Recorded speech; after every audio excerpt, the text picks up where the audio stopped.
hard things, whether it's deep work, working in general, working out, studying, or focusing on reading, resisting a bad habit, or otherwise just stepping out of your comfort zone. We can all agree doing them brings a net benefit to your life, but they are hard, since we don't want to do them. So here are 11 time-tested principles that will help you make doing harder things easier than picking your nose. Which begs the question, really? How hard is picking your nose? One more strike and you're out. But if you only got 30 seconds, here's the bottom line of this video.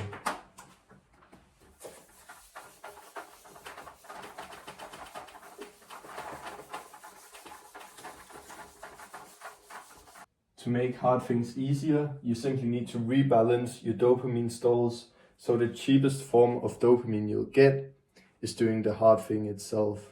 And then you need to cast enough votes with your actions in favor of you forming the identity of being the type of person who does hard things.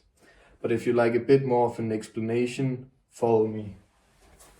Point number 1, or principle number 1.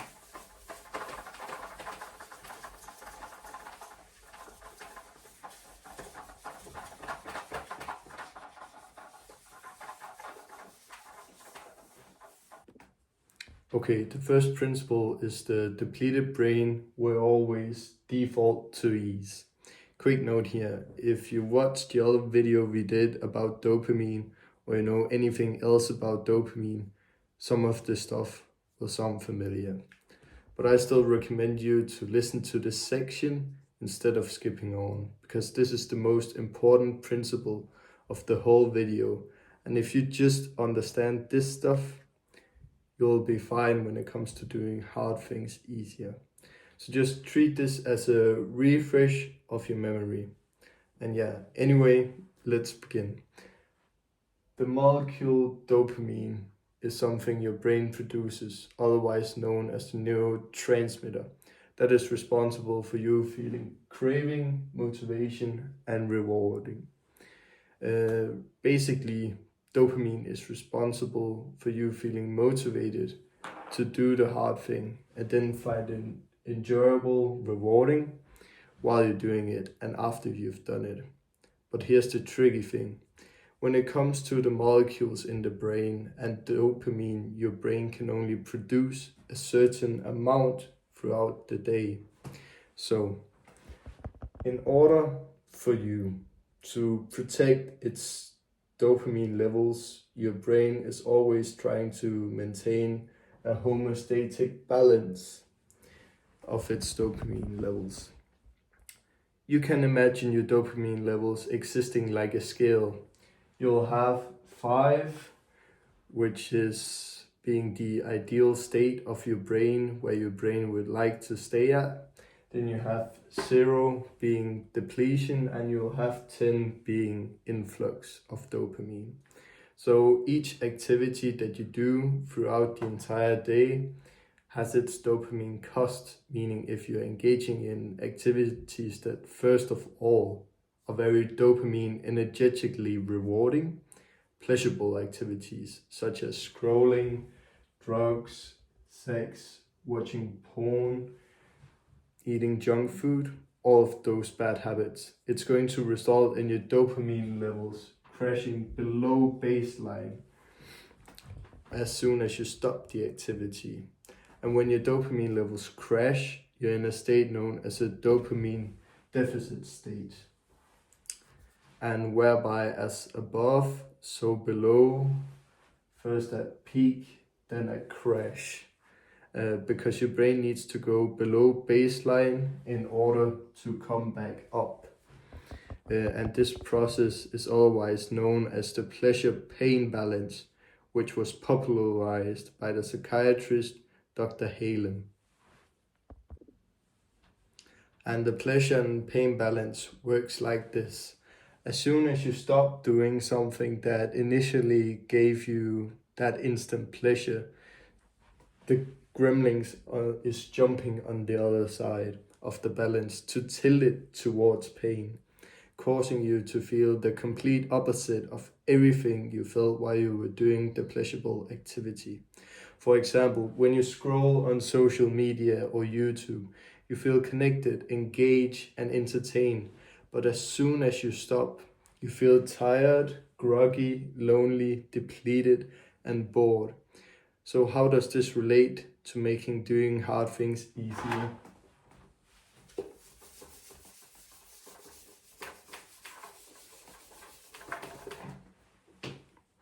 Well, because you now understand your brain needs dopamine in order to find something desirable and rewarding while you're doing it. You can also understand, well, because you now understand your brain needs dopamine in order to find something desirable and rewarding while you're doing it. You can also understand that if you're constantly in a dopamine deficit state, as a consequence of engaging in pleasurable activities that first result in pleasure and later result in pain, then you're robbing your brain of the one resource that it needs in order to find things hard and desirable and rewarding. So no matter how much you try to motivate yourself to do the hard thing, if you're constantly in a dopamine deficit state, you're not going to want to do the hard thing, nor are you going to find it rewarding. So why are you doing it? Because you don't have dopamine available for that to happen, you're that happen. Think about whether the cycle is about to put on the board sounds familiar to you. Where is it?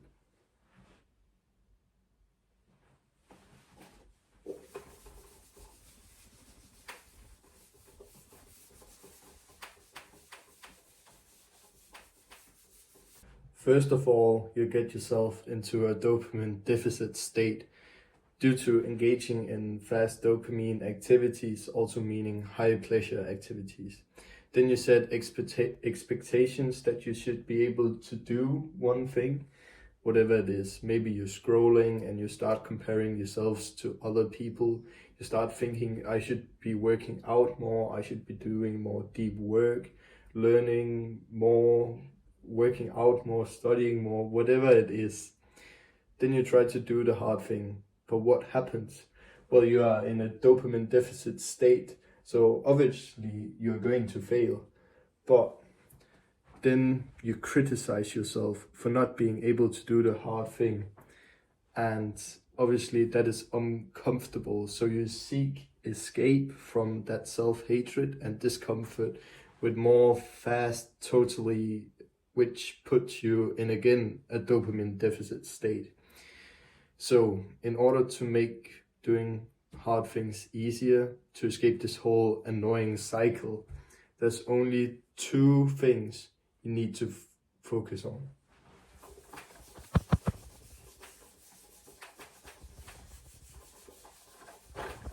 The first thing you need to do is reclaim your dopamine from fast dopamine habits. That might sound strange, so let's unpack it. Remove the activities that create a quick spike of pleasure, followed by a crash that leaves you drained. You already know what they are. Anything that feels good immediately but leaves you feeling empty afterwards. It could be junk food, endless scrolling, checking social media, compulsive shopping, porn, whatever. Whatever pulls you away from a sense of fulfillment. Write them down. I once titled my list Everything Distracting Me from Fulfillment. It was a list where every source of cheap, fast dopamine that leaves you depleted afterwards were written down. Then do the opposite. Write down the things that brings you closer to fulfillment, the activities that leaves you feeling energized, grounded and genuinely alive. Now, 3 important things before the final point. First, if you're currently in a dopamine deficit state, your brain needs time to recover. When you cut out fast dopamine, you'll probably feel worse before you feel better. That crash comes first, depending on how compulsive the habit was. And it can take 1 to 3 days before your brain to return to baseline. But your brain knows how to recover. You just have to give it space and stop feeding the cycle. Second, be compassionate with yourself. Seriously, scrolling, junk food, social media, these things are engineered to hijack your attention and reward system. Your brain was never designed to handle this level of stimulation. It's like dropping your caveman ancestor into a room of KFC, sugar, and limitless novelty. Of course, it overwhelms you. So when you slip up, don't respond with shame. Build to its systems you're fighting that were built to capture your focus. Thirdly, don't just tell yourself to stop. That rarely works. Instead, schedule these activities. That's why I said reclaim 90%, not 100%. Going completely extreme usually fails. And if you still want room for these things, create rules around them. Maybe you can only scroll between 6 and 7 p.m. Maybe you can only shop on Friday after work. Structure create boundaries, and boundaries help you act in line with your values instead of your impulses. And finally, the reason I use the word reclaim is because you're not simply just removing a bad habit, you're reclaiming the dopamine, attention, and energy that you were being wasted on empty stimulation. So you can now redirect them towards something meaningful.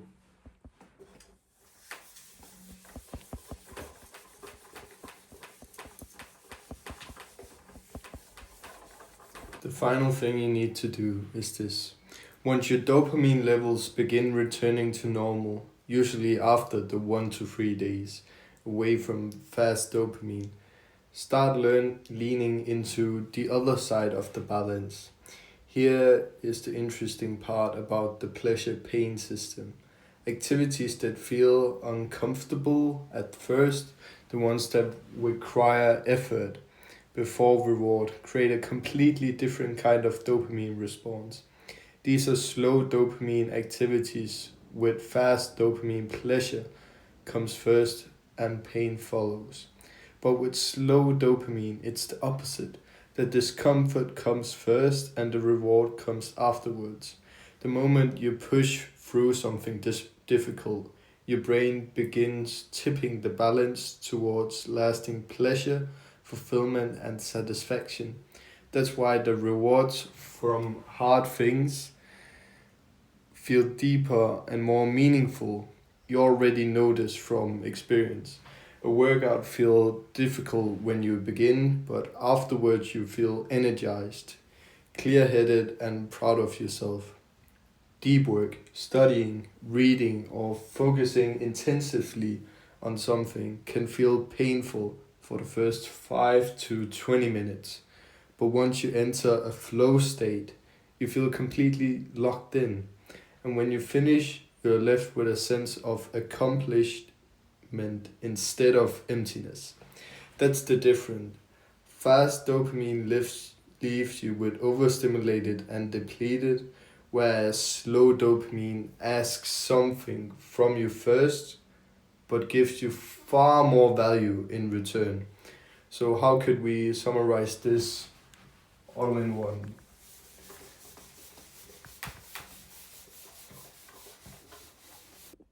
Hard choices, easy life. Easy choices, hard life.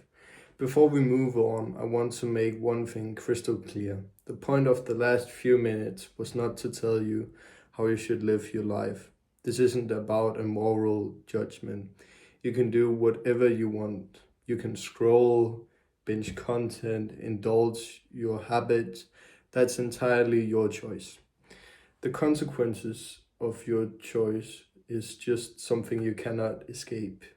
The same applies to me. I know there will be times when I'll scroll too much, check social media, or fall back into a fast dopamine habit.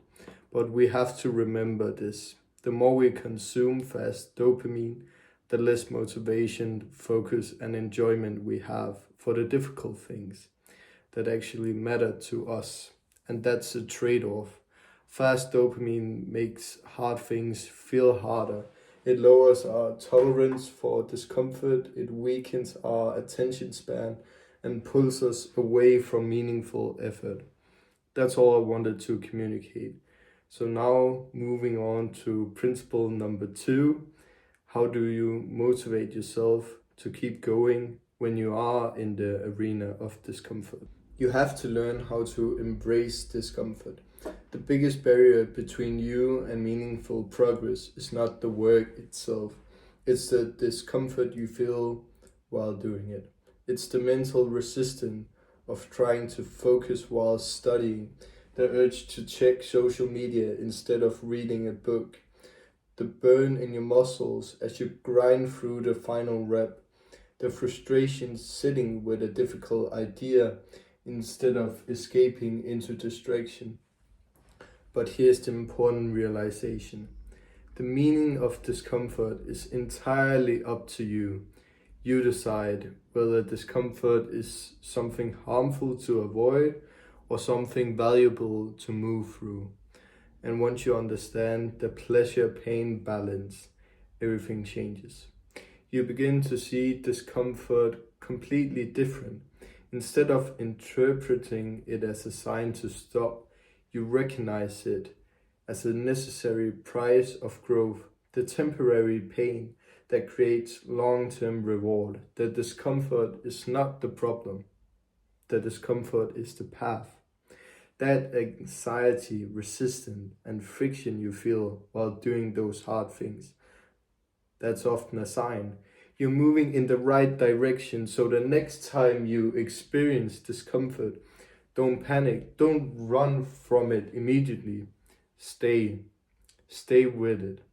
Here are 3 mantras to keep close whenever discomfort shows up.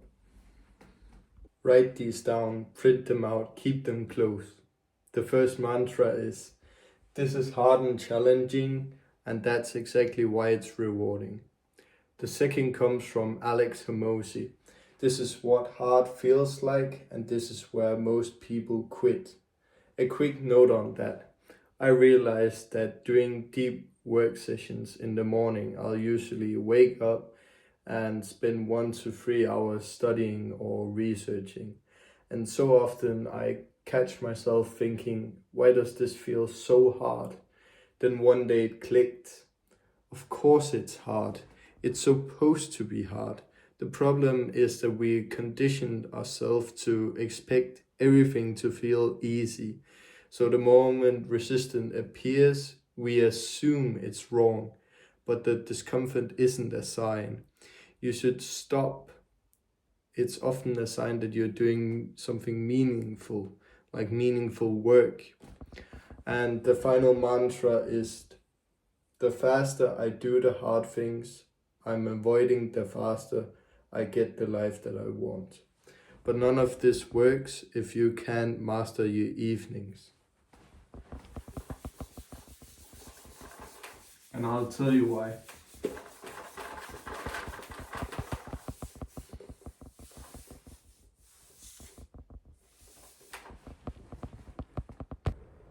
If your tomorrow is created from today and the order you give your evenings determines the strength you feel in the morning, then forget about creating a perfect morning routine. As long as you're not engaging in fast dopamine straight away, you can do whatever you want and focus instead on creating a solid wind down evening routine. Why is this important? Because you now understand that you need all the dopamine reserves you can preserve in order to do hard things. But if you're spending your evenings chasing fast dopamine, watching TV, scrolling, drugs, whatever, then you're casting votes in favor of waking up the next morning in a dopamine deficit state. You're playing catch up and you're not going to feel motivated to do hard things. So here's what a solid evening routine looks like for me. Absorb what's useful, discard what is not, and keep what is uniquely your own. All tech off by 9 pm, otherwise known as all screens off by 9 pm. No decisions after 9 pm, no big major life changing decisions. Save that for the morning. No calls after 9 pm, because if someone calls me, they're probably going to mention something that I'm going to think about and potentially worry about before bed. Then I turn the red lights on in my room. Red lights helps with releasing melatonin and making you feel sleepy. Then I go for a walk in nature and talk to myself out loud for 20 to 30 minutes. I need this. This is my therapy. If I don't do that, I'm screwed. Then I do my recovery. My recovery is rolling this ball away on the bottom of my foot. Then I do some foam rolling. This is really good before bed. Deep tissue massage helps you sleep better. And then recently, this is called a shakiti mat. You lie on it, it's good. It's got those pins, those spikes. Yeah, it's painful at first. I do my back, some of my arms, my face as well, and then my feet. That's the most painful one. That's my recovery. It takes me about 5 to 10 minutes, then I feel ready to sleep. But obviously I realize some things on my walk, so when I get back, I'll write down anything I've realized in the form of a letter to myself. Got my letter here. Just nice, and then I lie in bed and read until I fall asleep. Sometimes I read this. This is what I got on my bedside table at the moment. Why Buddhism is true. The Bible, El Camino del Herrero, the way of the superior man, in Spanish, of course, just in order to maintain my Spanish. I read some of the chapters out loud, but I've been reading fiction again, which is great, helping me wind down before bed. Apparently, Read and Humiliated and Illustrated by Fyodor Dostoevsky. What would your ideal routine look like? Comment down below. Speaking of structuring your day, principle number 4 is structure your day right. Neurochemically, you are not the same person across different hours of the day. So in order to make doing hard things more likely, you need to work with your biology and schedule things at the right time. This might help conceptualize all this. Think about the different times of your day as operating in 3 phases. You have phase 1, which is waking up. It doesn't matter when you wake up. I don't want you to wake up with an alarm. I wake up natural around 4 a.m. Let's imagine you wake up at 7. This phase would run from 7 until 3. During this phase, this is when your dopamine, cortisol, and norepinephrine levels are highest. Norepinephrine is your brain's version of adrenaline. You can also increase your level of these molecules by viewing sunlight first thing in the morning, by drinking caffeine and remaining fasted during this period. During this period, you're going to be biologically better positioned to do hard or analytical work, or any hard thing for that matter.